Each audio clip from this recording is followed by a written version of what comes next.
বেশিরভাগ মানুষই ভালো কাজ বলতে বোঝে এমন কিছু যা তারা নিজেরা করে। ভালো কাজ মানে হচ্ছে আমি নামাজ পড়ি, আমি দান করি, আমি ভালো কিছু করলাম, আমি গালি দেই না, আমি এটা করি সেটা করি, আমি খারাপ কাজ থেকে দূরে থাকি এবং ভালো কাজ করার চেষ্টা করি। মানে হচ্ছে মানুষ ভালো কাজ বলতে বোঝে যাতে তারা কেবল নিজেরা সম্পৃক্ত।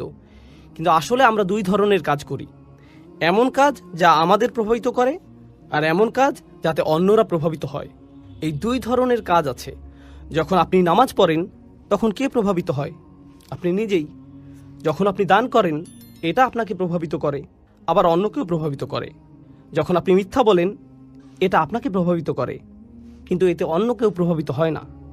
এখন বিষয় হচ্ছে, আপনি যদি শুধুমাত্র এমন ভালো কাজের ব্যাপারে চিন্তা করেন যা শুধু আপনাকে প্রভাবিত করে, আর আপনার আশেপাশের মানুষরা এমন নয়, হয়তো অন্য কিছু করছে, তারা তাদের কর্তব্যে অবহেলা করছে, আর তারা যে তাদের দায়িত্ব অবহেলা করছে তা শুধু তাদেরকেই সমস্যায় ফেলছে না, বরং কাকে সমস্যায় ফেলছে?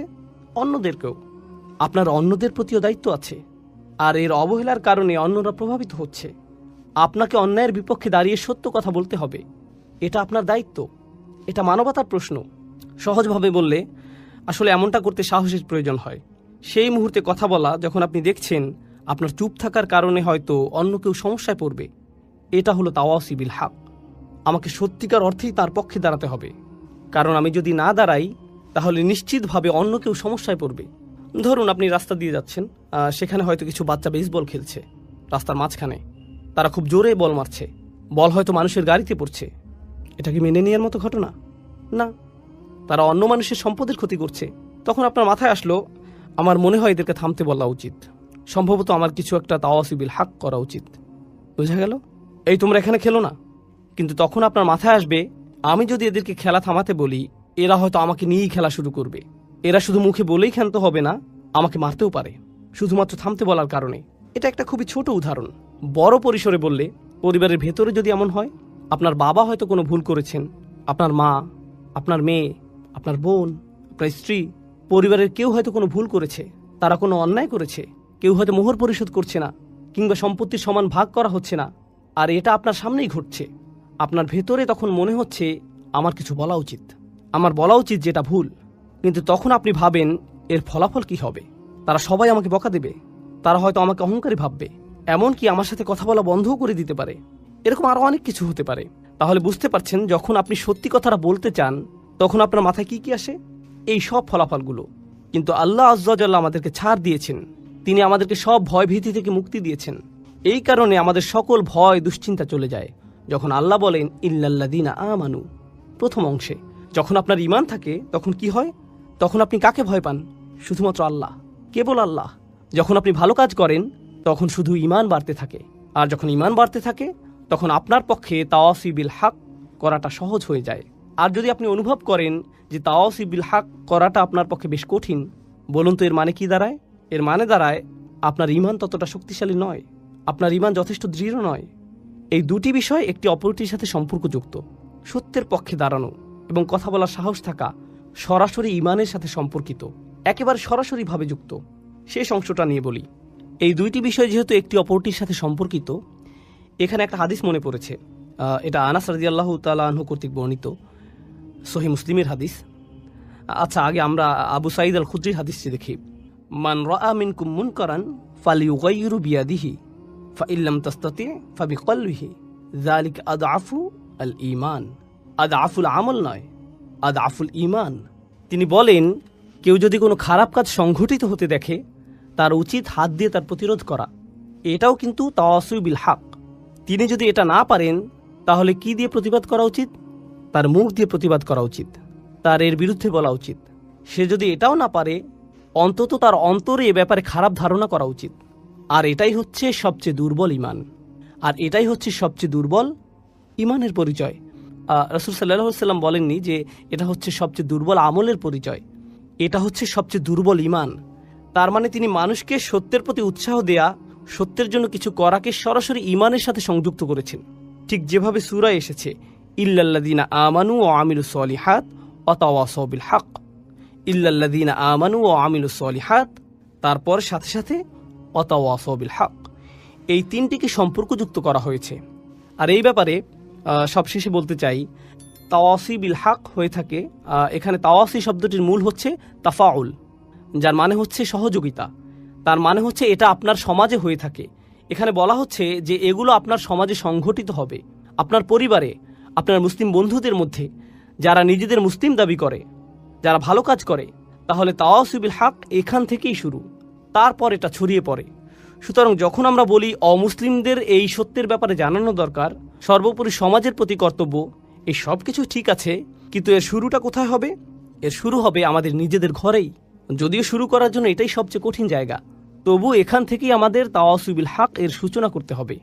আমাদেরকে সকল অন্যায় ও ভুল ভ্রান্তির দিকে নজর দিতে হবে, সেই সাথে ইমানের মৌলিক দিকগুলোর সাথে সাংঘর্ষিক বিষয়গুলোর প্রতি তাকাতে হবে, যা হয়তো আমাদের নিজেদের পরিবারেই ঘটছে, আর আমাদেরকে এর বিরুদ্ধে সোচ্চার হতে হবে। একটা চেয়ারে বসে ক্যামেরার সামনে মাইকে আপনাদেরকে এইসব বলাটা যত সহজ, নিজের পরিবারের মানুষদেরকে এসব বলা ততটাই কঠিন। সেটা অনেক অনেক অনেক বেশি কঠিন কাজ। এতে অনেক বেশি সাহসের প্রয়োজন হয়, এতে অনেক বেশি ধৈর্যেরও প্রয়োজন হয়, যা আমার পরবর্তী পয়েন্ট। আর তা হলো, যখন আপনি এগুলো করতে যাবেন তখন আপনার আবশ্যিকভাবে প্রচুর ধৈর্যের প্রয়োজন হবে। তাই আল্লাহ আজ্জা ওয়া জাল্লা এই সূরা শেষ করেছেন এভাবে, তাওয়াসাউ বিস-সবর।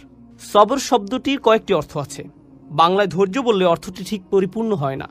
তাহলে আসুন প্রথমে আমরা সবরের কয়েকটি অর্থ সম্পর্কে জেনে নেই। হ্যাঁ, সবর বলতে ধৈর্যও বোঝানো হয়, কিন্তু এ দিয়ে অধ্যবসায়ও বোঝানো হয়।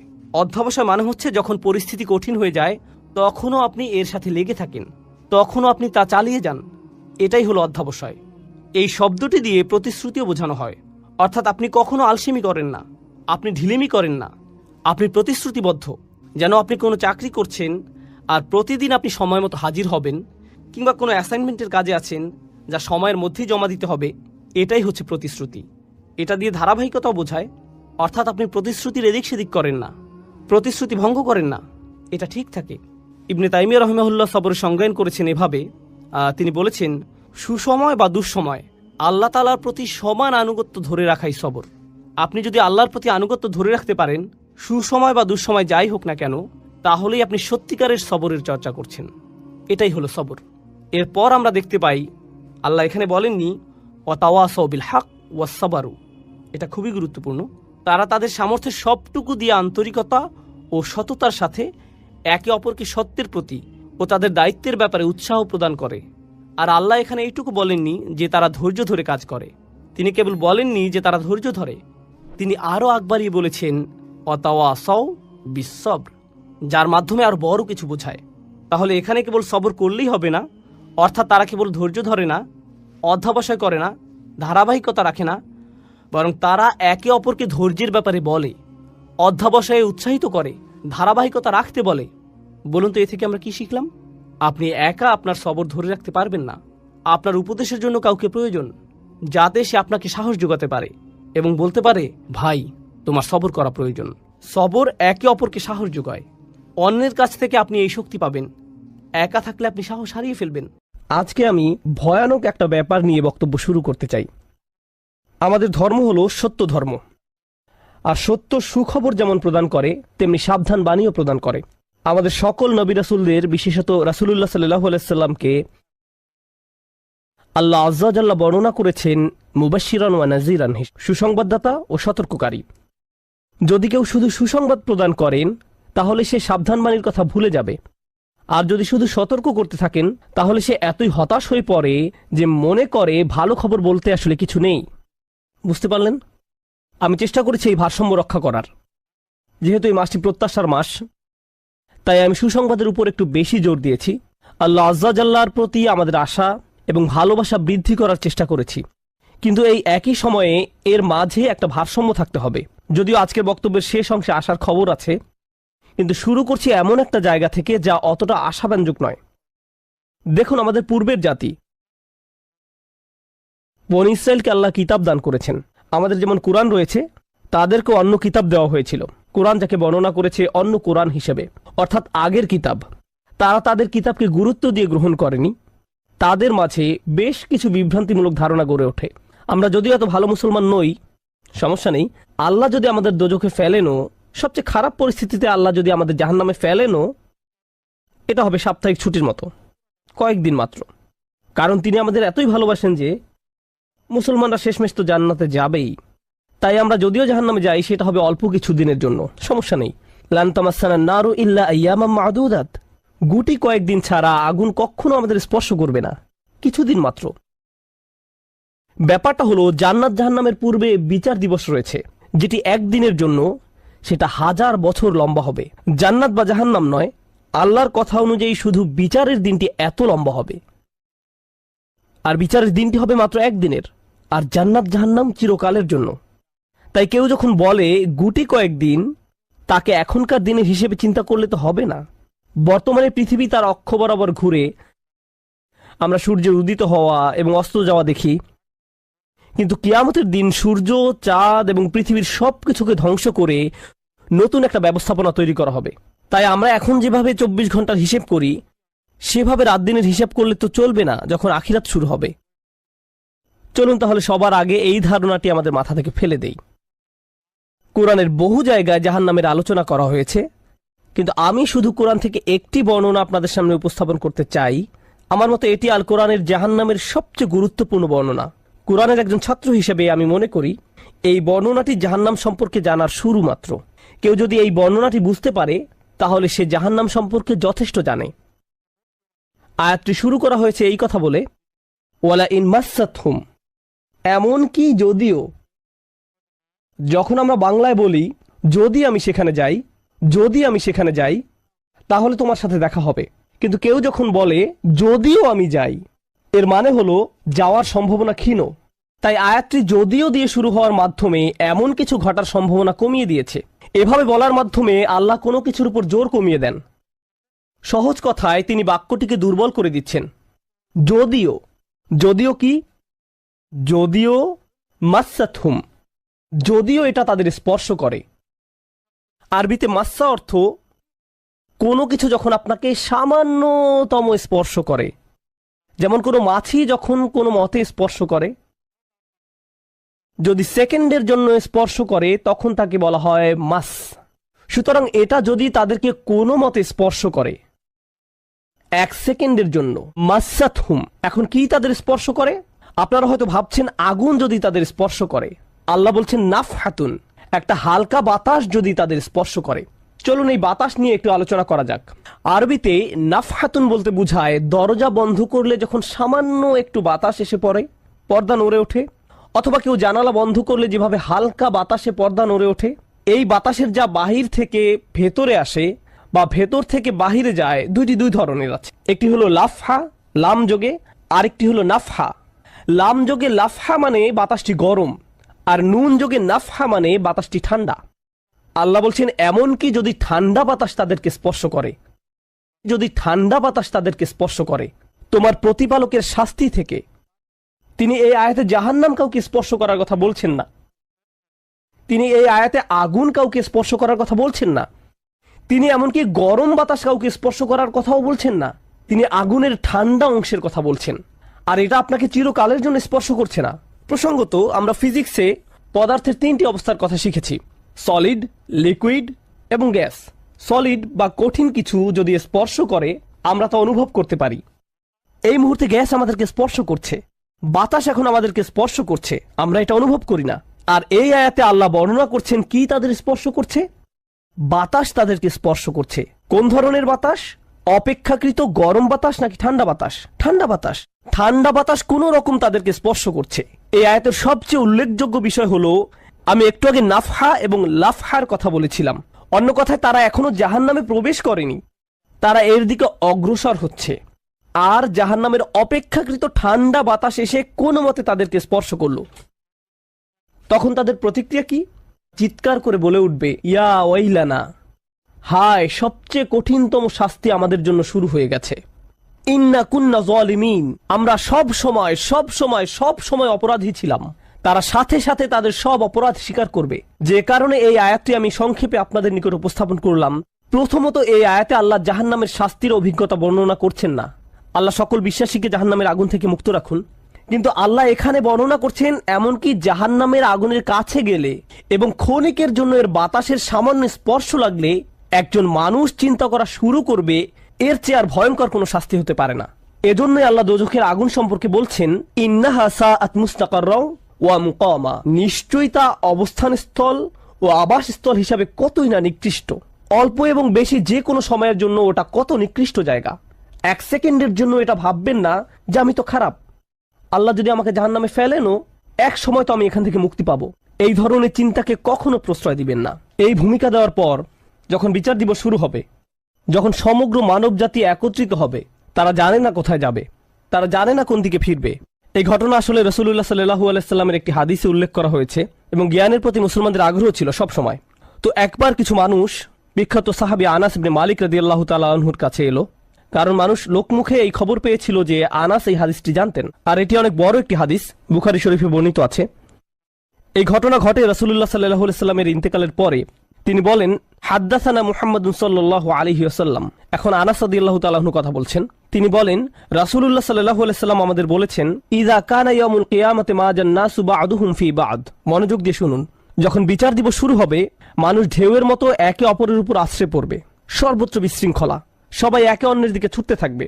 ফায়াতুনা আদম, তারা কোনো একভাবে আদম আলাইহিস সালামের দেখা পাবে। আদম আলাইহিস সালামের দেখা পাবে, তারা তার কাছে ছুটে আসবে। ফায়াকুলুনা ইশফা আলানা ইলা রাব্বিক। সমগ্র মানব জাতি আদম আলাইহিস সালামের কাছে ছুটে আসবে এবং বলবে, আপনি কি দয়া করে আমাদের পক্ষ থেকে আল্লাহর সাথে কথা বলতে পারবেন? আমরা আল্লাহর ভয়ে ভীত। আপনি তো প্রথম মানুষ, আপনি তো সেই ব্যক্তি যাকে আল্লাহ ফেরেশতাদের সিজদা দিয়ে সম্মানিত করেছেন, আপনাকেই তো পছন্দ করা হয়েছে, আমরা সবাই আপনার সন্তান, আপনি আমাদের পিতা, তাই দয়া করে আমাদের জন্য আল্লাহর সাথে কথা বলুন, আমরা খুবই ভীত। এরপর তিনি বলবেন, ফায়াকুলু লাস্তু লাহা, তিনি বলবেন, আমি এর যোগ্য নই, আমি পারবো না। ফায়াকুলু লাস্তু লাহা ওয়ালাকিন আলাইকুম বিইব্রাহিম, তোমরা কেন ইব্রাহিমের সাথে কথা বলছো না? তোমাদের উচিত ইব্রাহিমের সাথে কথা বলা। অতএব মানব জাতি এখন কার খোঁজ করছে? ইব্রাহিম আলাইহিস সালাম। ফাইন্নাহু খলিলুর রহমান, তার কাছে যাও, কারণ তিনি রহমানের খুবই কাছের বন্ধু। ওয়াত্তাখাযাল্লাহু ইব্রাহিমা খলিলা, কোরআনে এসেছে আল্লাহ ইব্রাহিমকে তার বন্ধুরূপে গ্রহণ করেছেন। তাই ইব্রাহিমের কাছে যাও, তিনি তোমাদের সাহায্য করতে পারবেন। তারা ইব্রাহিমের কাছে যাবেন। ফায়াতুনা ইব্রাহিমা ফায়াকুলু লাস্তু লাহা, তারা ইব্রাহিমের কাছে গেলে তিনি বলবেন, আমি এর যোগ্য নই, আমাকে এই কাজের জন্য তৈরি করা হয়নি, আমি তোমাদের জন্য আল্লাহর সাথে কথা বলতে পারবো না। ওয়ালাকিন আলাইকুম বিমূসা, তোমরা কেন মূসা আলাইহিস সালামের কাছে যাচ্ছ না? তো মানব জাতি মূসা আলাইহিস সালামের কাছে দৌড়ে যাবে। ফাইন্নাহু কালিমুল্লাহ, তিনি আল্লাহর সাথে অনেক কথা বলতেন। ওয়া কাল্লামাল্লাহু মূসা তাকলিমা, আর আল্লাহ মূসার সাথে কথা বলেছেন সরাসরি। সুতরাং তিনি যেহেতু আল্লাহর সাথে কথা বলতে অভ্যস্ত, আজকে তো কথা বলার উত্তম সময়, তিনি তোমাদের পক্ষ থেকে আল্লাহর সাথে কথা বলবেন। ফায়াতুনা মূসা ফায়াকুলু লাস্তু লাহা, মানব জাতি দৌড়ে মূসা আলাইহিস সালামের কাছে যাবে, তিনি বলবেন, আমি এর যোগ্য না, আমি পারবো না। ওয়ালাকিন আলাইকুম বিঈসা, তোমরা ঈসা আলাইহিস সালামের কাছে কেন যাচ্ছ না? ফাইন্নাহু রূহুল্লাহ ওয়া কালিমাতুহু, তিনি হলেন আল্লাহর দেওয়া রূহ এবং তিনি আল্লাহর কালিমা, আল্লাহর হুকুমে তিনি অলৌকিকভাবে জন্মগ্রহণ করেন। কুন ফায়াকুন, অতএব তিনি যেহেতু সকল রাসূলদের মাঝে বিশেষ মর্যাদার অধিকারী, তার কাছে যাও, তার সাথে কথা বলো। সকল মানুষ দৌড়ে ঈসা আলাইহিস সালামের কাছে যাবে। ফায়াকুলু লাস্তু লাহা, তিনি বলবেন, আমি পারবো না, এই কাজ আমার জন্য নয়, আমাকে এই কাজের জন্য তৈরি করা হয়নি। তারপর তিনি বলবেন, ওয়ালাকিন আলাইকুম বিমুহাম্মাদিন সাল্লাল্লাহু আলাইহি ওয়াসাল্লাম, মানব জাতি তোমাদেরকে মুহাম্মদ সাল্লাল্লাহু আলাইহি ওয়াসাল্লামের কাছে যেতে হবে। মানুষেরা তখন রাসূলুল্লাহ সাল্লাল্লাহু আলাইহি ওয়াসাল্লামের কাছে যাবে। এখন রাসূল সাল্লাল্লাহু আলাইহি ওয়াসাল্লাম আমাদের বলছেন, ফায়াতুনি ফাআকুল, সবাই তখন আমার কাছে আসবে আর আমি তাদেরকে বলবো। এখন রাসূল সাল্লাল্লাহু আলাইহি ওয়াসাল্লাম আমাদের বলছেন, আনা লাহা, আমার জন্য এই কাজ, আমি এই কাজের যোগ্য। আনা লাহা ফাআস্তাযিনু আলা রাব্বি। প্রসঙ্গত আমি আপনাদেরকে আরো বলার পূর্বে বিচার দিনের একটা দৃশ্য হলো, আল্লাহ বলেন, ইয়াউমা ইয়াকুমুর রূহু ওয়াল মালাইকাতু সাফফান লা ইয়াতাকাল্লামুনা ইল্লা মান আযিনা লাহুর রহমান ওয়া ক্বালা সাওয়াবা। যেদিন রূহ ও ফেরেশতাগণ সারিবদ্ধভাবে দাঁড়াবে, এমন এক সময় থাকবে যখন কেউ কথা বলতে পারবে না। এমন এক ধরনের নীরবতা, এমন নীরবতা বিরাজ করবে যার কথা মানবজাতি কোনোদিন শোনেনি। এমন ধরনের নীরবতার অস্তিত্ব কখনো কোনোদিন ছিল না। সেই রকম পিনপতন নীরবতায় আল্লাহ বলেন, লা ইয়াতাকাল্লামুন, কেউ কথা বলতে পারবে না, ইল্লা মান আযিনা লাহুর রহমান, দয়াময় আল্লাহ যাকে অনুমতি দিবেন সে ব্যতীত। আর তিনি হলেন মুহাম্মদুর রাসূলুল্লাহ সাল্লাল্লাহু আলাইহি সাল্লাম। তিনি এমন সময় আল্লাহর কাছে আসবেন যখন সৃষ্টির কারো একটি শব্দ করার অনুমতি থাকবে না, সৃষ্টির কারো কোনো আওয়াজ শোনা যাবে না। তিনি আল্লাহর সামনে এসে আল্লাহর কাছে কথা বলার অনুমতি চাইবেন। ফায়ুযানু লি, তিনি বলেন, আমাকে কথা বলার অনুমতি দেওয়া হবে। ওয়ায়ুলহিমুনি মাহামিদা আহমাদাহু বিহা লা ইয়াহদুরুনিল আন, সেই দিন আল্লাহ আমাকে স্পেশাল একটি দোয়ার মাধ্যমে তার প্রশংসা, তার কৃতজ্ঞতা করা শেখাবেন, যেটি বিচার দিবসে আমাকে দেওয়া হবে, যা এর পূর্বে কাউকে দেওয়া হয়নি, কোনো সৃষ্টিকে দেওয়া হয়নি। এক স্পেশাল ওয়াহি রাসূলুল্লাহ সাল্লাল্লাহু আলাইহি সাল্লামকে দেওয়া হবে বিচার দিবসে, যা কোনো সৃষ্টিকে দেওয়া হয়নি। আর তিনি সেই দিন সে স্পেশাল উপায়ে আল্লাহর প্রশংসা করবেন। লা ইয়াহদুরুনিল আন, আর সেই ওহী এখনো আমার কাছে আসেনি, সেই দোয়া এখনো আমি জানি না। ফা আহমাদাহু বিতিলকাল মাহামিদ, তারপর আমি আল্লাহর দেওয়া সেই স্পেশাল বাক্যগুলোর মাধ্যমে আল্লাহর প্রশংসা করব। ওয়া আখিরু লাহু সাজিদান, আমি সেই বাক্যগুলো উচ্চারণ করার পর আল্লাহর সমীপে সিজদায় অবনত হব। কিয়ামতের দিনের দৃশ্যপটে রাসূলুল্লাহ সাল্লাল্লাহু আলাইহি সাল্লাম এমন জায়গায় থাকবেন, এই অবস্থাকে বলা হয় মাকামা মাহমুদা, একটা স্টেশন, অথবা বলতে পারেন এমন একটা স্টেজ যা প্রশংসিত, আর মানব জাতি সেটা প্রত্যক্ষ করবে। আমরা সবাই এটা দেখতে পাবো। আমরা সবাই তখন নিশ্চুপ থাকব, আর তিনি সিজদায় পড়ে যাবেন। তিনি যখন সিজদায় পড়ে যাবেন তখন আল্লাহ আজ্জা ওয়া জাল্লা তার সাথে কথা বলবেন। এতক্ষণ তিনি আল্লাহর সাথে কথা বলছিলেন, এখন আল্লাহ আজ্জা ওয়া জাল্লা তার সাথে কথা বলবেন। তিনি কি বলবেন? ইয়া মুহাম্মদ ইরফা রাসাকা, তিনি বলবেন মুহাম্মদ তোমার মাথা উত্তোলন করো। ওয়াকুল, বলো, ইউসমা আলাকা, তোমার কথা শোনা হবে। শুধু যে আল্লাহ তার কথা শুনবেন তা নয়, বরং বিচার দিনে উপস্থিত সবাই তার কথা শুনতে পাবে। ইউসমা আলাক, তারপর আল্লাহ বলেন ওয়াসাল তুতা, চাও তোমাকে দেওয়া হবে, তুমি যা চাও দেওয়া হবে। কিয়ামতের দিন আল্লাহর একটি সৃষ্টি কেমন পজিশনে থাকলে আমরা সবাই যখন আল্লাহর নিকট ভিক্ষা চাচ্ছি, আতমিম লানা নূরানা ওয়াগফির লানা, হে আমাদের পালনকর্তা, আমাদের নূরকে পূর্ণ করে দিন এবং আমাদেরকে ক্ষমা করুন, এই কথা বলে আমরা আল্লাহ আজ্জা ওয়া জাল্লার কাছে কাকুতি মিনতি করতে থাকব। আর এখানে আল্লাহ তার এই সৃষ্টিকে বলছেন, তুমি চাও, তুমি যা চাও আমি দিব। সাল তুতা, এই হলো আমাদের রাসূল সাল্লাল্লাহু আলাইহি সাল্লাম। তারপর আল্লাহ বলবেন ওয়াশফা, তুমি যদি কারো পক্ষ থেকে কথা বলতে চাও, তুমি যদি কারো ব্যাপারে সুপারিশ করতে চাও, যাও সুপারিশ করো। তুশাফা, আমি তোমাকে অন্য মানুষদের পক্ষ হয়ে কথা বলার অধিকার দিলাম। তুশাফা, এই গ্যারান্টি আল্লাহ তার রাসূল সাল্লাল্লাহু আলাইহি সাল্লামকে দিয়েছেন। ফাকুলু ইয়া রব, তখন আমি বলবো ইয়া রব, উম্মতি উম্মতি, তিনি সর্বসাকুল্যে এই কথা বলবেন, এটাই তার সম্পূর্ণ বাক্য, আমার উম্মাহ আমার উম্মাহ, আমার মানুষ আমার মানুষ। কিয়ামতের দিন সবাই বলবে নাফসি নাফসি, আমি নিজে আমি নিজে আমি নিজে। আল্লাহর নবীরা যারা মানুষকে আল্লাহর দ্বীনে আনার জন্য দিবারাত্রি পরিশ্রম করে গিয়েছেন, যেমন ইব্রাহিম আলাইহিস সালাম, যার এই দুনিয়ায় থাকাকালীন সময়ে শুধু একটাই উদ্বেগ ছিল মানুষের মুক্তি। বিচারের দিনে তিনি বলবেন না, যাও অন্য কোথায় যাও, যাও মুসার সাথে কথা বলো। মুসা আলাইহিস সালাম, যিনি বনি ইসরাইল নিয়ে চিন্তিত ছিলেন, তিনি বলবেন না, যাও ঈসার সাথে গিয়ে কথা বলো। আর আমাদের রাসূল সাল্লাল্লাহু আলাইহি সাল্লাম বলবেন, প্রসঙ্গত কোরআনে কিয়ামত দিবসের যে ভয়াবহতার কথা বর্ণনা করা হয়েছে তা একবার চিন্তা করে দেখুন। ইয়াউমা তারাউনাহা তাযহালু কুল্লু মুরদিআতিন আম্মা আরদাআত, প্রত্যেক মা যে তার বাচ্চাকে দুধ খাওয়াচ্ছে তার বাচ্চাকে ফেলে দিবে যেন সে কিছুই না। ইয়াফিরুল মারউ মিন আখিহি ওয়া উম্মিহি ওয়া আবিহি, সেদিন মানুষ তার ভাইয়ের কাছ থেকে পালাবে, মায়ের কাছ থেকে পালাবে, বাবার কাছ থেকে পালাবে। ওয়া সাহিবাতিহি ওয়া বানিহি, তার স্ত্রীর কাছ থেকে পালাবে, ছেলেমেয়ের কাছ থেকে পালাবে। আপনাদের কেউ কেউ হয়তো ইতিমধ্যে স্ত্রীর কাছ থেকে পালিয়ে বেড়ান, তাই আপনাদের কাছে হয়তো এটা অতটা ভীতিপ্রদ নয়। এই আয়াত হয়তো আপনার জন্য ভয়ের নয়, কেউ কেউ ভাবছে অবশেষে। যাই হোক, সমস্ত গুরুত্বের সাথে সেই দিন সবাই কাকে নিয়ে উদ্বিগ্ন থাকবে? নিজেকে নিয়ে। প্রকৃতপক্ষে সেদিন প্রত্যেক ব্যক্তি বলবে ওমান ফিল আরদি জামিআ সুম্মা ইউনজিহ, সবাইকে জাহান্নামে নিয়ে যান এবং বিনিময়ে আমাকে জান্নাতে প্রবেশ করতে দিন। এটাও কোরআনে এসেছে। মানুষ সেদিন এমন মরিয়া হয়ে উঠবে, সেদিন একজন মানুষ আল্লাহর সাথে কথা বলবেন, আর প্রথম যে শব্দগুলো তার মুখ থেকে উচ্চারিত হবে তা হলো উম্মতি উম্মতি। আপনার জন্য আপনার রাসূলের ভালোবাসা এমনই প্রগাঢ় সাল্লাল্লাহু আলাইহি সাল্লাম, আমার উম্মাহ আমার উম্মাহ। যদি আমরা তাকে ভালোবেসে থাকি, তাহলে যেই উম্মতের জন্য আল্লাহ রাসূলের এত ভালোবাসা, সেই উম্মতের জন্য আমাদের অন্তরে কিভাবে এত ঘৃণার বাস হয়? কিভাবে সম্ভব এটা? কিভাবে আমাদের পরস্পরের প্রতি এত ক্রোধ, বিচার, সমালোচনা, বিভক্তি, বিদ্বেষ, অনুমান, অহংকার? আর এই মানুষগুলো দাবি করে তারা রাসূলুল্লাহ সাল্লাল্লাহু আলাইহি সাল্লামকে ভালোবাসে। এইসব তুচ্ছ বিষয় ভুলে যেতে এই ভালোবাসা কি যথেষ্ট নয়? আমাদের কোন পার্থক্যগুলো এর চেয়ে বড়? তো যখন রাসূলুল্লাহ সাল্লাল্লাহু আলাইহি সাল্লাম বলবেন উম্মতি উম্মতি, আল্লাহ সুবহানাহু ওয়া তাআলা বলবেন ফায়াকুলু ইনতালিক ফাআখরিজ মিনহা মান কানা ফি কলবিহি মিসকালা শাইরাতিন মিন ঈমান। মনোযোগ দিয়ে শুনুন, যাও এখান থেকে বের করে নাও যাদের অন্তরে ঈমান আছে, এমনকি এখানে শারিয়া মানে বার্লি দানা, যা সামান্য একটু লম্বা হয়, যাদের অন্তরে এতটুকু পরিমাণ ঈমানও আছে, যে কোনো ঈমান যদি তাদের অন্তরে থেকে থাকে, তাহলে তাদেরকে বের করে নাও। আপনি এগিয়ে যান এবং বের করে নিন। দৃশ্যপটটি কল্পনা করুন, রাসূলুল্লাহ সাল্লাল্লাহু আলাইহি সাল্লাম মানুষকে রাখছেন, যাও যাও যাও, তিনি তাদেরকে সরিয়ে নিচ্ছেন। কিছু মানুষকে নিয়ে যাওয়ার পর ফেরেশতারা থামিয়ে দিলেন, কারণ কারো কারো ঈমান এর চেয়েও ছোট। সামান্য পরিমাণ ঈমান বলতে আসলে কি বোঝায়? কেউ একজন হারাম কোনো কাজে যুক্ত ছিল, সে ভয়ানক কিছু একটা করছিল, কাজটা করে ফেলার পর তার মনে অনুশোচনা জাগ্রত হলো, তার ভেতর থেকে কিছু একটা বলছে এটা খারাপ কাজ, আমার এটা করা উচিত নয়, আল্লাহ আমাকে এটা সম্পর্কে জিজ্ঞাসা করবেন। তারপর কোনো একভাবে তার এই চিন্তাটাকে সে দমিয়ে দিল, থাক এখন চিন্তা করার দরকার নেই। কিন্তু পরবর্তীতে সে আল্লাহর কাছে দোয়া করে বলল, ইয়া আল্লাহ, আমি জানি না কিভাবে এই কুঅভ্যাস থেকে বাঁচব, আমাকে এর থেকে মুক্তি দিন। আমি চাই না এটা আমার জীবনে আর ঘটুক, কিন্তু তবু আমি এটাতে আটকা পড়ে আছি। অতি ক্ষুদ্র ঈমান তার ভেতর থেকে চিৎকার করছে, অন্য কেউ এটা শুনতে পারছে না, তার অন্তর এটা শুনছে। আর আল্লাহ আজ্জা জাল্লা বলছেন, তারা যদি এতটুকু ঈমানও দেখাতে পারে, আপনি এগিয়ে যান, তাদেরকে বের করে নিয়ে আসুন। আপনি তাদেরকে বের করে নিয়ে আসুন। আর তিনি যখন এভাবে মানুষদেরকে বের করে নিয়ে আসবেন, তখন ফেরেশতারা একসময় থামিয়ে দিবেন, কারণ অনেক মানুষের অন্তরে এতটুকু ঈমানও নেই, সামান্য অনুতাপটুকু তাদের অন্তরে ছিল না।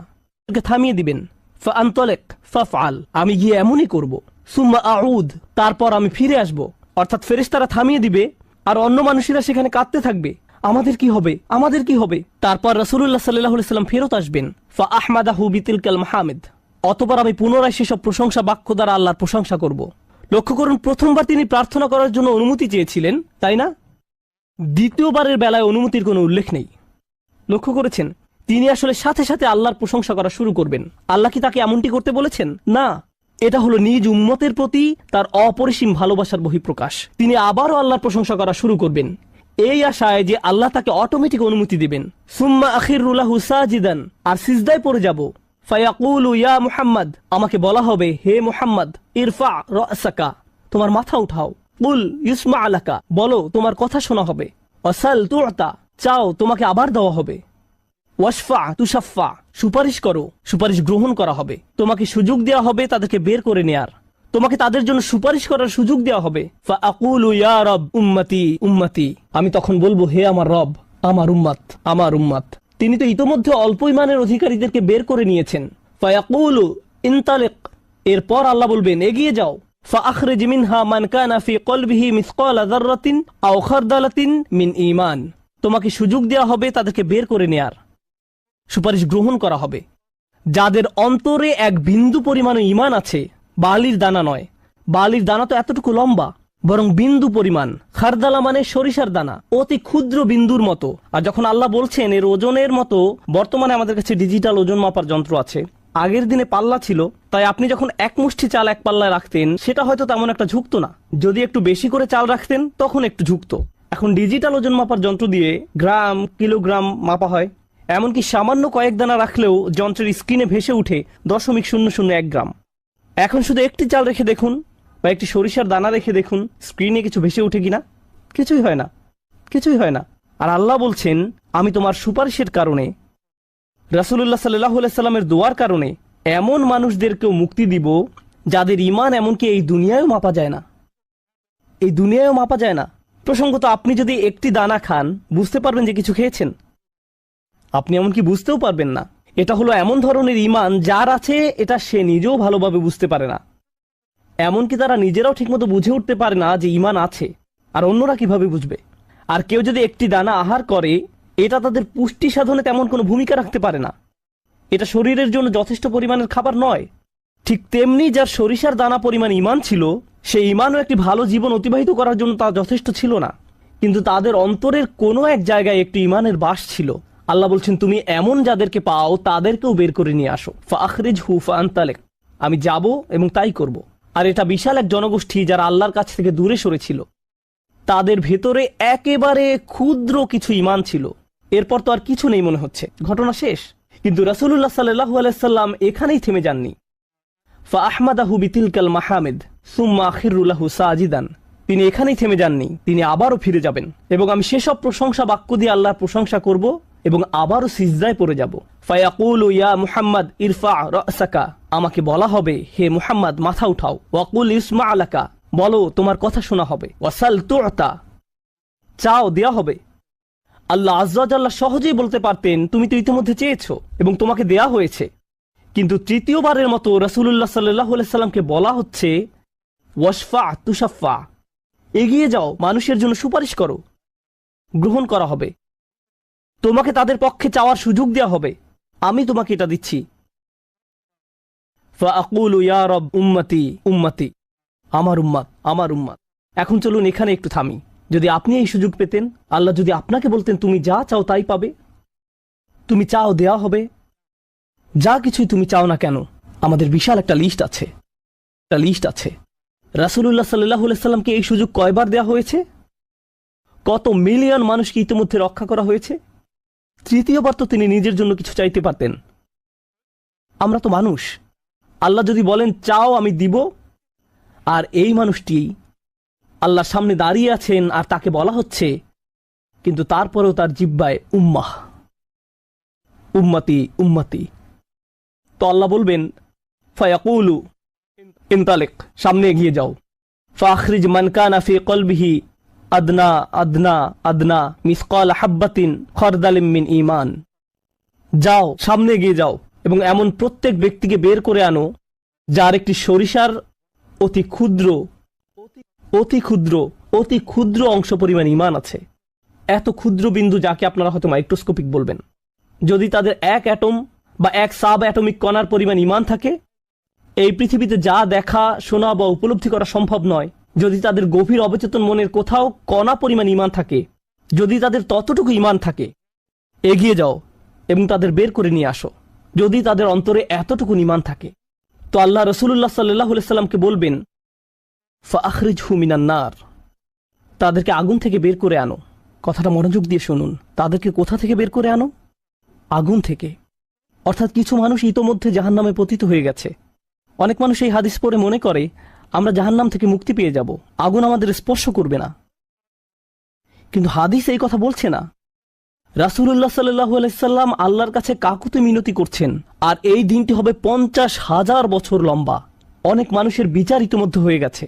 আর আমি আপনাদেরকে সেই আগুন সম্পর্কে শুরুতে বলেছিলাম, আপনি যদি এর বাতাসের স্পর্শ পান 1 সেকেন্ডেরও কম সময়ের জন্য, আপনার মনে হবে এর চেয়ে ভয়ঙ্কর আর কোনো শাস্তি হতে পারে না। আর আল্লাহ রাসূল সাল্লাল্লাহু আলাইহি সাল্লাম সেই মানুষগুলোর জন্য আশা ছেড়ে দেননি, তাদের জন্য হতাশ হয়ে পড়েননি। প্রসঙ্গত তারা মুসলিম, তারা কিন্তু মুসলিম, কারণ রাসূল সাল্লাল্লাহু আলাইহি সাল্লাম কি বলছেন, তার মুখ থেকে কোন কথাগুলো উচ্চারিত হয়েছে? উম্মতি উম্মতি। আগুনের মানুষগুলো মুসলমান, ওই মানুষগুলো অমুসলিম নয়, মুসলিম। তো রাসূল সাল্লাল্লাহু আলাইহি সাল্লাম বলেন ফাআনতালিকু ফাআফআল, আমি যাব এবং সেটাই করব। প্রসঙ্গত রাসূলুল্লাহ সাল্লাল্লাহু আলাইহি সাল্লামের এই কথার সাথে হাদিসের সমাপ্তি হলো। আনাস ইবনে মালিক রাদিয়াল্লাহু তাআলা আনহু তার কাছে আসা লোকদেরকে এতটুকু বর্ণনা করলেন, ফাকুলতু লিবাদি আসহাবিনা, হযরত আনাসের কাছে হাদিস শিখতে আসা একজন বলল, আমি আমার কিছু সঙ্গীকে বললাম, লাউ মারারনা বিল হাসান ওয়া হুয়া মুতাওয়ারিন ফি মানজিলি আবি খলিফা, চলো আমরা হাসান বসরির কাছে যাই। আমরা হাদিসটি আনাসের কাছ থেকে শুনেছি, কিন্তু আমরা জানি এই হাদিসটি হাসানও জানেন, চলো আমরা তার কাছে যাই। প্রসঙ্গত আনাস রাদিয়াল্লাহু তাআলা আনহুর তখন অনেক বয়স হয়ে গিয়েছিল। এই হাদিসে কতবার রাসূল সাল্লাল্লাহু আলাইহি সাল্লাম আল্লাহর কাছে গেলেন? 3 বার। রাসূলুল্লাহ সাল্লাল্লাহু আলাইহি সাল্লাম ইন্তেকাল করেছেন বহু বছর আগে। আমরা জেনেছি এই হাদিস হাসান বসরিও জানেন। তারা আগে কখনো এই ধরনের কথা শুনেনি। খুবই আশ্চর্যজনক কথা। এজন্য তারা ব্যাপারটা যাচাই করতে চাচ্ছিলেন যে দেখা যাক হাসান বসরিও একই হাদিস বর্ণনা করেন কিনা। তারা শুনেছে হাসান বসরি বাস করেন আবু খলিফার বাড়ির পেছনের একটি ঘরে। তাই তারা হাসান বসরিকে খুঁজতে লাগলো। তারা তাকে খুঁজে পেলেন। হাদদাসানা আনাস ইবনে মালিক ফাআতাইনাহু ফাসাল্লামনা আলাইহি, তো আমরা তার কাছে এলাম এবং তাকে সালাম দিলাম। ফাআযিনা লানা, তিনি আমাদেরকে প্রবেশের অনুমতি দিলেন। ফাকুলনা লাহু ইয়া আবা সাঈদ, আমরা তাকে বললাম, হে সাঈদের পিতা, জিনাকা মিন ইনদি আখিকা আনাস ইবনে মালিক, আমরা আপনারই ভাই আনাস ইবনে মালিকের নিকট হতে আপনার কাছে আসলাম। ফালাম নারা মিসলা মা হাদদাসানা ফি শাফাআত, শাফাআত বিষয়ে তিনি যেমন বর্ণনা দিয়েছেন তেমনটা বর্ণনা করতে আমরা আর কাউকে দেখিনি। ফাকালা হি, তিনি বললেন ফাহাদদাসনাহু বিল হাদিস, আমার কাছে সেটি বর্ণনা করো, দেখি তোমরা আনাসের কাছ থেকে কি শুনেছো। তো তারা তার নিকট সম্পূর্ণ হাদিসটি বর্ণনা করে শোনালেন। ফাআনতাহা ইলা হাযাল মাওদি', আমরা এই পর্যন্ত অর্থাৎ 3 বার রাসূল সাল্লাল্লাহু আলাইহি সাল্লামের সুপারিশের কথা বলে শেষ করলাম। ফাকালা হি, তিনি বললেন আরো বর্ণনা করো। ফাকুলনা লাম ইয়াজিদ লানা আলা হাযা, আমরা বললাম তিনি তো এর অধিক আমাদের কাছে বর্ণনা করেননি, আমাদেরকে এতটুকুই বলেছেন। এখন হাসান কথা বলছেন, লাকাদ হাদ্দাসানি ওয়া হুয়া জামিউ মুনযু 20 সানাতান। তিনি অর্থাৎ আনাস আমার কাছে এই হাদিস বর্ণনা করেছেন যখন তিনি তখন যুবক ছিলেন, 20 বছর আগে। কত বছর আগে? 20 বছর আগে। আমি নিশ্চিত না তিনি কি বাকিটুকু ভুলে গেলেন, নাকি তিনি তোমাদেরকে বাকিটুকু বলেননি কারণ তাহলে তোমরা অলস হয়ে পড়বে। ফালা আদ্রি আনাসি আম কারিহা আন তাত্তাকিলু। তিনি এরপর বললেন, এই হাদিসের চতুর্থ একটি অংশ আছে, আর আমি নিশ্চিত নই তোমাদের বলা উচিত কিনা, কারণ তার এখন বয়স বেশি হয়েছে, তার স্মরণশক্তি ওইভাবে কাজ করছে না। কিন্তু আমার সন্দেহ তিনি তোমাদের বলেননি কারণ তোমরা এতে অলস হয়ে পড়বে। তারা বলল, ইয়া আবা সাঈদ হাদ্দাসানা, আপনি কি আমাদেরকে এটা বলতে পারেন? আমরা আসলে জানতে চাই। ফাদহিকা, তিনি হাসতে শুরু করলেন। ফাকালা খুলিকাল ইনসানু আজুলা, তিনি কোরআনের একটি আয়াত উল্লেখ করে বললেন, মানুষকে সৃষ্টি করা হয়েছে তাড়াহুড়া প্রবণ করে। মা যাকারতুহু ইল্লা ওয়া আনা আদরি আন উহাদ্দিসুকুম হাদ্দাসানি কামা হাদ্দাসাকুম বিহি। আমি তো বর্ণনার উদ্দেশ্যেই তোমাদের কাছে বিষয়টি উল্লেখ করলাম। তিনি তাদেরকে উৎসুক করে তুলেছিলেন, আমি তোমাদেরকে বলবো তিনি তোমাদের নিকট যা বলেছেন তা সত্য। হাসান আরো বলেন, রাসূলুল্লাহ সাল্লাল্লাহু আলাইহি সাল্লাম বলেন, এরপর আমি চতুর্থবারের মতো ফিরে আসব। ফা আহমাদাহু বিতিলকাল মাহামিদ, এবং সেসব প্রশংসা বাক্য দিয়ে আল্লাহর প্রশংসা করব, যে বাক্যগুলো আল্লাহ আমাকে দিয়েছেন, যা অন্য কোন সৃষ্টিকে এর পূর্বে দেয়া হয়নি, এবং সিজদায় পড়ে যাব। সুম্মা আখিরু লাহু সাজিদান, তখন বলা হবে, ফায়ুকালু ইয়া মুহাম্মদ ইরফা রাসাকা, হে মুহাম্মদ মাথা উঠাও। ওয়াকুল ইউসমা, বলো তোমার কথা শোনা হবে। ওয়াসাল তুআতা, চাও দেয়া হবে। ওয়াশফা তুশাফা, শাফায়াত করো গ্রহণ করা হবে। এই সময়ে এসে এতটুকুর চেয়ে ছোট ঈমানও আর অবশিষ্ট নেই। সকল সম্ভাব্য ঈমানওয়ালাদের মুক্তি হয়ে গেছে। আদনা আদনা আদনা মিসকাল হাব্বা, সবাই মুক্তি পেয়ে গেছে। ফাআকুলু ইয়া রব ইযান লি ফি মান ক্বালা লা ইলাহা ইল্লাল্লাহ। এখন রাসূলুল্লাহ সাল্লাল্লাহু আলাইহি সাল্লাম বলেননি উম্মতি, এইবার তিনি উম্মতি বলেননি, তিনি বলছেন, হে আমার প্রতিপালক, আমাদেরকে তাদের সম্পর্কে শাফায়াত করার অনুমতি দান করুন যারা বলেছে লা ইলাহা ইল্লাল্লাহ। যে এমনকি এই কথা বলেছে, আচ্ছা ঠিক আছে, আমার মনে হয় একজন সৃষ্টিকর্তা আছেন। একটি কলেজ ক্যাম্পাসে হয়তো একদল ছাত্র মুসলিম ছাত্রদের সাথে আলোচনা করছে, তখন একজন বলল, আচ্ছা ঠিক আছে, দার্শনিক দৃষ্টিকোণ থেকে মেনে নিলাম একজন ঈশ্বর রয়েছেন, ঠিক আছে আমি মানলাম যে একজন ঈশ্বর আছেন। আমি বলছি না যে আমি মুসলিম, যদি উপাসনা করতেই হয় তাহলে শুধু এক ঈশ্বরের উপাসনা করতে হবে।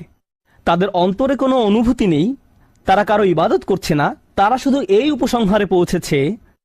প্রসঙ্গত এই ধরনের একটা সাদৃশ্য পাওয়া যায় সূরা হুজরাতের একটা আলোচনায়। আল্লাহ বলছেন, ফাকালাতিল আরাবু আমান্না কুল লাম তুমিনু ওয়ালাকিন কুলু আসলামনা। বেদুইনরা বলে আমরা ঈমান এনেছি, বলো তোমরা ঈমান আনোনি, বরং তোমরা বলো আমরা আনুগত্য স্বীকার করেছি। তোমরা শুধু ইসলামের প্রাথমিক ধারণা গ্রহণ করেছো। ধারণা থাকে এখানে, আর ঈমান কোথায় থাকে? যাদের অন্তরে কিছু ঈমান ছিল তাদের ইতোমধ্যে নেয়া হয়ে গেছে। এখন যাদের মাথায় কিছু ধারণা ছিল যে একজন রব আছেন, তারা কোনোদিন ধর্ম প্র্যাকটিস করেনি, তারা ধর্মীয় কোনো কাজই করেনি, তারা শুধু এই ধারণা মেনে নিয়েছিল যে শুধু একজন প্রভুর উপাসনা করতে হবে। রাসূলুল্লাহ সাল্লাল্লাহু আলাইহি সাল্লাম বলছেন, যে কেউ এই সিদ্ধান্তে আসবে যে কেউ বলবে লা ইলাহা ইল্লাল্লাহ, তার জন্য শাফায়াত করার অনুমতি দান করুন। আল্লাহ বলবেন, ফায়াকুলু ওয়া ইজ্জাতি ওয়া জালালি ওয়া কিবরিয়াই ওয়া আযীমাতি। আল্লাহ বলবেন, আমি আমার কর্তৃত্বের শপথ করছি, আমি আমার স্বীয় গৌরবের শপথ করছি, আমি আমার বরত্বের শপথ করছি, আমি আমার মহত্বের শপথ করছি। লা উখরিজান্না মিনহা মান ক্বালা লা ইলাহা ইল্লাল্লাহ। আমি স্বয়ং অবশ্যই তাদের সবাইকে জাহান্নাম থেকে বের করব যারা বলেছে লা ইলাহা ইল্লাল্লাহ, তোমার এই সুপারিশের কারণে। সাল্লাল্লাহু আলাইহি সাল্লাম। জাহান্নাম কতটা ভয়ঙ্কর তার একটা ছোট্ট নমুনা দিয়ে আমি আজকের আলোচনা শুরু করেছিলাম। এখন সব শেষে রাসূলুল্লাহ সাল্লাল্লাহু আলাইহি সাল্লাম আমাদের জন্য এই শাফায়াত করছেন। এই হাদিসটি অন্যতম গুরুত্বপূর্ণ একটি হাদিস। এমনকি 20 বছর পরে আনাস ইবনে মালিক এখন বৃদ্ধ হয়ে গেছেন, মানুষ তখনও তার কাছে শাফায়াত বিষয়ে জানতে এসেছেন। এমনকি আজকের দিনেও এই হাদিসটি অন্যতম শক্তিশালী একটি হাদিস, এবং অন্যতম এই জন্য যে ভুলভাবে ব্যবহার করার একটি বক্তব্য রাসূলুল্লাহ সাল্লাল্লাহু আলাইহি সাল্লামের। কখনোই এর অপব্যবহারের চিন্তাও করবেন না। এটা ফ্রি হয়ে যাওয়ার লাইসেন্স নয়। যদি আমরা মনোযোগের সাথে পড়ি তাহলে আমরা বুঝব যে আল্লাহ এমন মানুষদেরকে জাহান্নাম থেকে বের করে আনার জন্য অনুমতি দেবেন যাদের ঈমান যথেষ্ট ছিল না, যাদের সৎ কাজ যথেষ্ট ছিল না। পক্ষান্তরে এমন অনেক মানুষ থাকবে যাদের অন্তরে ঈমান আছে, যাদের ডান হাতে সৎ কাজ আছে, আর এই সৎ কাজগুলো বিচারের দিনে আলোতে পরিণত হবে। হৃদয়ের ঈমান ও বিচারের দিনে জ্যোতিতে পরিণত হবে। ইয়াসআনুরুহুম বাইনা আইদিহিম ওয়া বিআইমানিহিম, তাদের বুকের ভেতর থেকে আলো ছুটতে থাকবে এবং তাদের ডান হাত থেকে এই আলো টর্চে পরিণত হবে, গাড়ির হেডলাইটের মতো। চারপাশে থাকবে অন্ধকারাচ্ছন্ন, আর আপনি জান্নাতের দিকে ছুটতে থাকবেন। আপনাকে জাহান্নাম অতিক্রম করে যেতে হবে, এটা আল্লাহর নির্দেশ। ওয়া ইম মিনকুম ইল্লা ওয়ারিদুহা, জান্নাতে যেতে হলে সবাইকে জাহান্নাম অতিক্রম করে যেতে হবে, সবাইকে, এর কোনো ব্যতিক্রম নেই। আর এই ব্রিজ অতিক্রম করতে হলে আপনার আলো লাগবে, যদি আলো না থাকে তাহলে পড়ে যাবেন। তো মানুষ যখন হেঁটে যাচ্ছে তখন অনেকের এত পরিমাণ আলো থাকবে যেন মক্কা থেকে সিরিয়া দেখা যাচ্ছে, আর কারো কারো এত অল্প পরিমাণ আলো থাকবে যে তারা কোনো মতে পায়ের সামনের কিছু অংশ দেখতে পাবে, কারণ তাদের ঈমান দুর্বল ছিল। কিন্তু এই হাদিস এমন মানুষদের সম্পর্কে নয় যাদের সামান্য কিছু আলো থাকবে বা অনেক বেশি আলো থাকবে। এই হাদিস এমন মানুষদের সম্পর্কে যাদের আলো এত স্বল্প পরিমাণ যে এটি দিয়ে কিছুই দেখা যাচ্ছে না, আর যাদের আলো আছে তারা আল্লাহর কাছে ভিক্ষা করতে থাকবে, রব্বানা আতমিম লানা নূরানা ওয়াগফির লানা, আমাদেরকে আমাদের আলো পূর্ণ করে দিন, ব্যাটারি যেন শেষ হয়ে না যায়, আমাদেরকে জান্নাতের গেটে পৌঁছে দিন, আমাদেরকে ক্ষমা করে দিন। আমরা আল্লাহর কাছে ভিক্ষা চাচ্ছি যেন তিনি আমাদের কপালে রাসূলুল্লাহ সাল্লাল্লাহু আলাইহি সাল্লামের শাফায়াত জুড়ে দেন, তিনি যেন আমাদেরকে তাদের অন্তর্ভুক্ত করেন যারা আরশের ছায়ায় থাকবে। আমরা আল্লাহর কাছে প্রার্থনা করছি তিনি যেন আমাদেরকে তাদের অন্তর্ভুক্ত করেন যাদেরকে এমনকি জাহান্নামের আগুনের ঠান্ডা বাতাসও স্পর্শ করবে না। আমরা আল্লাহর কাছে দোয়া করছি তিনি যেন আমাদেরকে তার রাসূলের অনুগত উম্মায় পরিণত করে দেন। তাদের অন্তর্ভুক্ত নয় যাদের ব্যাপারে তিনি অভিযোগ করবেন, বরং তাদের অন্তর্ভুক্ত করুন যাদের জন্য তিনি সুপারিশ করবেন। আগেরবার আমি বলেছিলাম একদল মানুষ সম্পর্কে রাসূলুল্লাহ সাল্লাল্লাহু আলাইহি ওয়াসাল্লাম অভিযোগ করবেন, ইন্না কওমি ইত্তাখাযু হাযাল কুরআনা মাহজুরা, হে আমার রব, নিশ্চয়ই আমার কওম এই কোরআনকে পরিত্যাজ্য গণ্য করেছে। আমরা তাদের অন্তর্ভুক্ত হতে চাই না, আমরা তাদের অন্তর্ভুক্ত হতে চাই যাদের জন্য তিনি আল্লাহর কাছে সুপারিশ করবেন। আল্লাহ যেন আমাদের সবাইকে তার রাসূলের শাফায়াতের যোগ্য করে দেন।